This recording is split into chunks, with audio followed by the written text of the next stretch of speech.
Today I choose to follow you.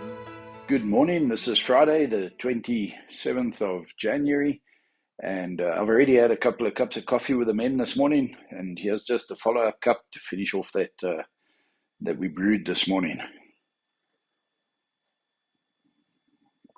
If you have your Bibles, turn to Matthew chapter 5, verse 20, Matthäus 5, vers 20, en is deel van die bergprediking. It's part of the Sermon on the Mount, and Jesus says, "For I say to you that unless your righteousness surpasses that of the scribes and the Pharisees, you will not enter the kingdom of heaven." Now, the Pharisees and the scribes would pray in such a way to impress the people with their spirituality. They would give to impress the people with their generosity.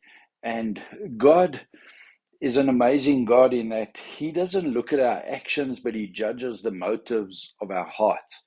And so I guess what I think about when I read this, that my righteousness needs to surpass that of the scribes and the Pharisees. It's not that I have to do better good works than what they did, but the motive of my heart needs to be Christ-driven.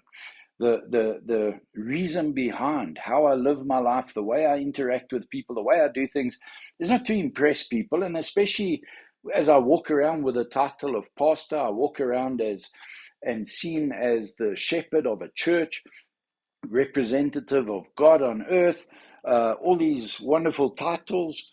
And then it makes me think that I need to do things in such a way that I fit the mold, I fit the expectation of what people think I should be. But that's got absolutely nothing to do with how I live my life. How I live my life is to be in obedience to God and what He wants me to do, who He wants me to be, how He wants me to be in every situation, relationship, and circumstance. And so as I go through life, it's not a tick list.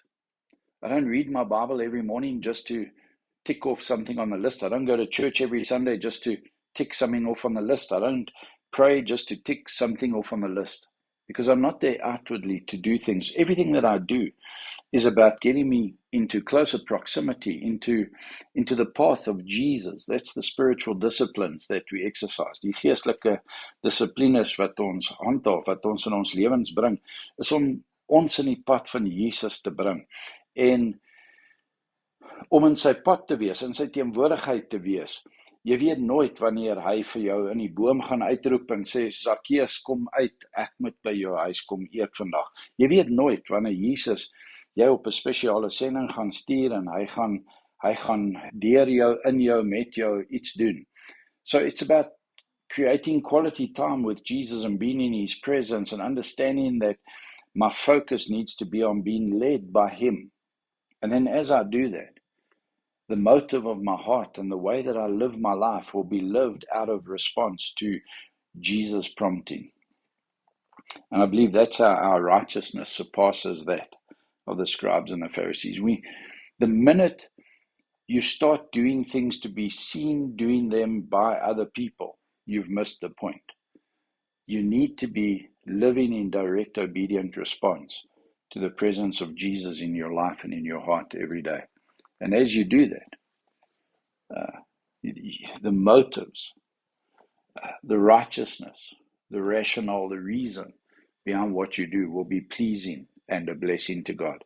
So as you go to the Lord's house this Sunday, as you seek to fellowship with the saints, as you seek to minister and be ministered to, where two or three are gathered in the name of Jesus Christ, He's in a very special way present.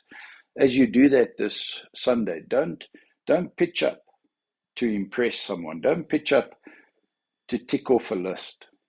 Go because it's obedient response to God's presence in your heart. And may you have a wonderful, wonderful weekend. Lord willing, see you Monday morning again.